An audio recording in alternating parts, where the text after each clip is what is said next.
Got it. Okay, let's learn here. Learning about Chashivas of Liman HaTorah. Shar HaTorah Perik Aleph Dalid Adar, or Tesvav Adar Aleph. Because Mhm. of B'chayvas Halavovis.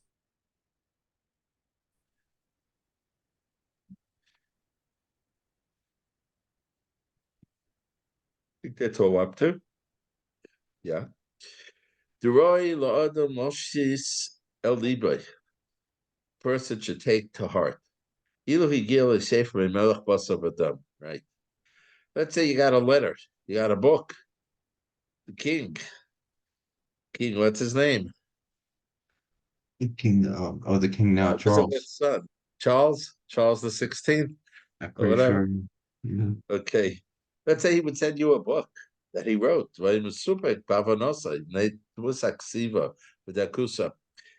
you have difficulty reading it because of the handwriting written very small, or haLashon, or it's a deep thoughts that he's sharing. Or it's Mhm. Targodel. So you have a lot of anguish. Like, very troubled until you can figure it out. Because it's a letter from the king. It's a book from the king. Right? V'yosef kol liber v'sichol haven, put everything you got, your heart, your brain, to decipher what the king is writing there. You kochu oisa sefer basam adam, and this is how you would react to getting a book from some human being. Today he's here, but the next, tomorrow he's in the grave. So much more. The book, Mhm. it's also your life. Not only is it from Hashem, we don't appreciate it. We don't appreciate when we learn Torah, what Torah is all about. And when I say we, I mean me. Like Hiddecher loves saying, how could you move on? I mean, you're learning something, you don't understand it. So you take the lazy route and you just move on, right? It's HaKadosh Baruch Hu speaking to you. How can you move on? You gotta be desperate. I gotta figure this out. Now it's true. There's a famous story with the Rogatchover. The Rogatchover, he didn't have a lot of patience. So if you asked him a question, you basically got like the Myra Muckum. You had to figure out what the answer was. And a guy wrote him a question. He says he can't move on. He's stuck. It's just he doesn't know what to do. And he got back like a list of Myra Muckum. And he went to all of them, and none of them seemed to address what he had asked. So he wrote another letter. He got another list of Myra Muckum. After the third time he wrote, I'm sorry, you got to tell me. I can't seem to figure out what the Myra. He wrote about in all these Myra Muckum. I don't know if it was lists of Taisus or Rishonim, that they had a kasha and they wrote Tarachian and they moved on to the next answer, next to the next taste. Mhm. He said, you wrote, I can't move on. So he was setting all these marks. So it's true, at some point you say, I wasn't Zeicha, you know. I wasn't Zeicha, it could be Mishpala. There was a lot of Gedalim, our Gedalim, I'm not even talking about Hasidish, that they would put stuck in the box as a schus when they were stuck. There's stories where they would go to the basic daven out that caver of the person. They should be zeichen to understand what it said there because it was so important to them. And you got Hashem's Torah. It's not just another book. Unfortunately, we do on some level. Obviously, all of us don't view some secular book, even medical books, on the same level as learning Torah. But still, on some level, we don't have that chashivas. We don't have that chashivas, when we say Birchas HaTorah, we daven b'Harav, how hard do we really ask that Hashem should make the Torah sweet? How important is it to us that we should be zeicha to know another line in Taisus, another line in Chumash? Actually, so Chavis Avava says that this is something we have to. That's what we're doing now, right? Taking this to heart. We're chewing it through. And from a king to, I don't know, King Charles, he's not much of a king, but okay. It's still okay. It's the best we got here. Uh, we got to follow Kadosh Baruch Hu, Hashem's Torah. And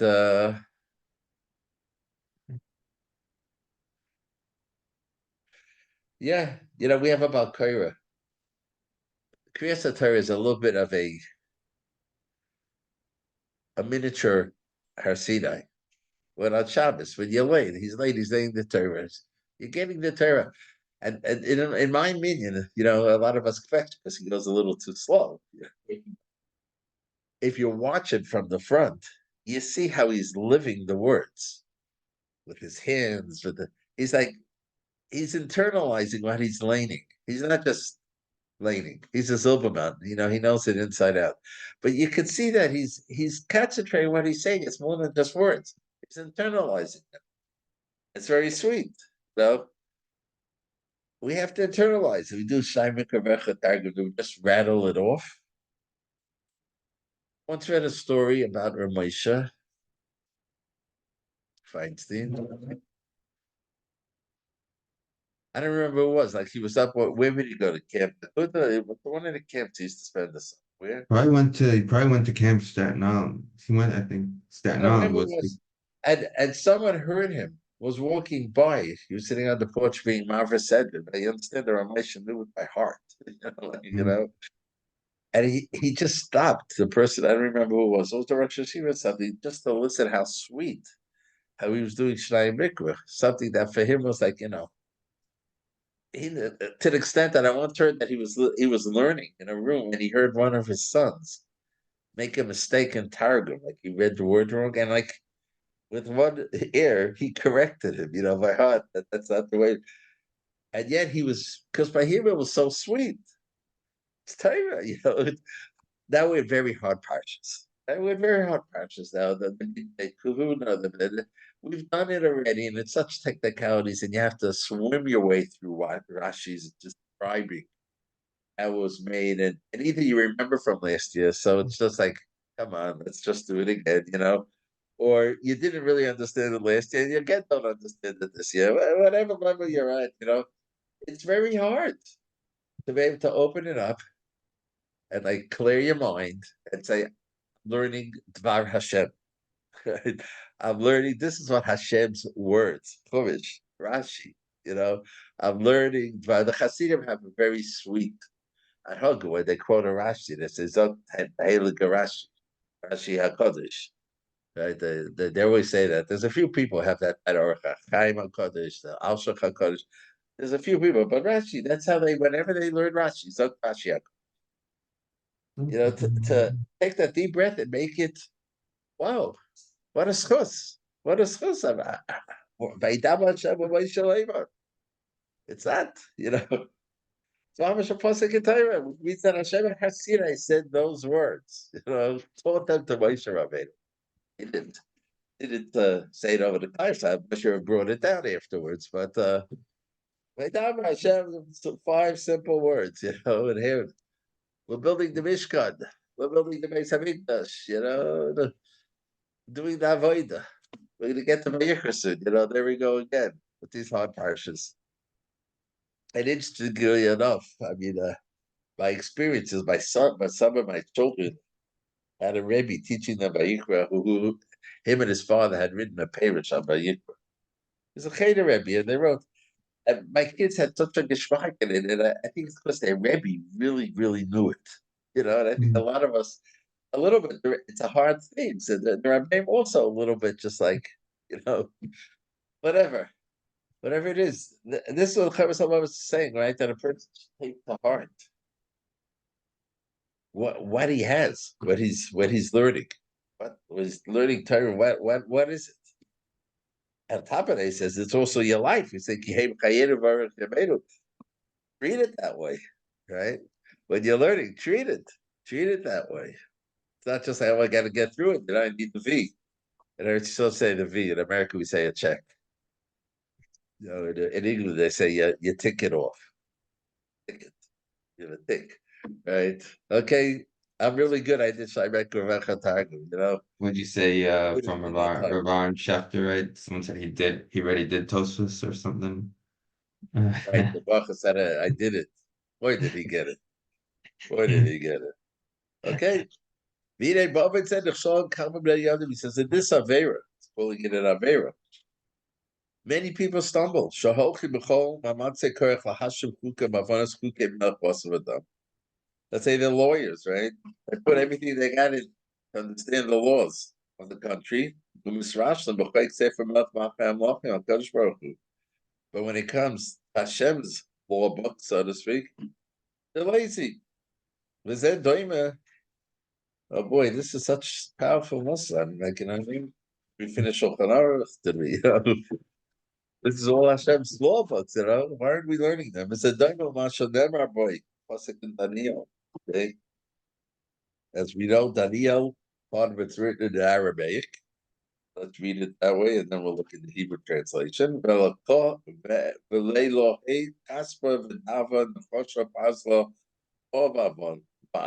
Which means two basic avodah of silver and gold, and the choshesh, bronze, and bars of metal, eights for heaven, stone, wood and stone. They don't see, they don't know, they don't hear. Shabachta, you praise them. And to your God, that your neshama is in His hands. And all your ways are in Hashem's power. Loy hadarta, you didn't praise Him. The same message. Baruch Chazal. Chazal said, Eicha Rabbah. Vita Kadosh Baruch Hu al oven avodah zarah gila reis shvichas damim. Kadosh Baruch Hu was willing to overlook the big three averas for Vita oven bittul Torah, but He wasn't willing to overlook the avera of bittul Torah. Shenemar Ama of the Oretz. Yirmiyahu asks, what was the cause for the world for the destruction of the world? Hashem, and Hashem answered, "I'll also miss Torasi because they left my Torah and a sacred name that I gave them." Species come on notzim shahufka etzam avoid bittul Torah. Since in being there are some people that avera of bittul Torah hefker b'somim kosmanim behevel, and they spend their times in empty things. They don't consider avera. This is one of the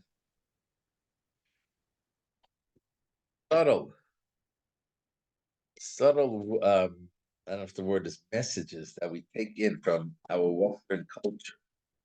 Because we consider it good. We put in a good day. We went to work. We put in a good day. And now I come home and I have to relax. So I got a good novel. I take out the television. I don't know what today. I don't know. You take out the computer, whatever it is. And we feel fine with it. Now, there's nothing wrong with coming home and needing to relax.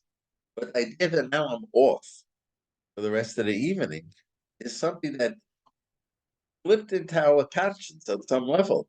When there's halacha that you're mechuyev learning Torah whenever you're not, you're not doing your parnasa, you're not eating, you're not doing something. There's a mitzvah of learning Torah for every minute. And if you don't, so it's bittul Torah. When I was a kid growing up, there was such a strong concept in yeshivas of bittul Torah. People talked about bittul Torah. We don't talk about it anymore. It's like he's saying it's hefker. This idea. Vacations, you take off 2 weeks, So today, if you have a daf yomi, at least you take the daf yomi along with you. You don't want to miss. But this whole idea, it's a foreign idea to Torah that you have off time. Because in Torah, we're in this world to do, and now there are certain things. Yes, you have to wake up on Asa, you have to eat, you have to take care of your health. You need to, you can't overload whatever. But the idea that it's hefker is not a Torah thing, and she's saying that since there are some people like that, for some close man and behevel veinachishim says love and calm, they don't consider it an avera that they're just wasting time. Sunday afternoon, Sunday afternoon, it's you got to make a barbecue, invite your friends over. You know what I mean? It's not that you need the break. It's just as the what we do. What I mean? You're supposed to be learning. And if you say something, They're thinking some, crazy fanatic. So, Valdezeh, Valvera Savera. And one of her breeds another, Shana Maxikim Spadeamater. So therefore they're lax in supporting their children, encouraging their children to return. Valdezeh is waited to Harire Oilam. The world got weakened. Amati Hati Tsas Mamari Chazal. So therefore, says the Chafetz Chaim, I felt it's good. I should write over here. I should quote some of the words of Chazal. We go to Haschar Shalim and Atar B'Zeh describing the tremendous reward there is to learn Torah in this world and in the next world. And the opposite, going on the tremendous punishment. Because I'm saying, perhaps through this, Yisrael will be with Torah Hashem. It will awaken us at least a little bit to strengthen ourselves in Torah Hashem. And then that will be Perik Beis, that'll be tomorrow. But I remember it's very fitting for someone like the Chafetz Chaim to be talking about this. And it's Yidua that they say that when it came to Yom Kippur, he'd do tshuva on the 11 minutes that year he wasted, or something like that. He was able to make a cheshbon on efes how many minutes, and it was, 11 minutes. We waste like 11 minutes every 11 minutes. Forget it a year, you know.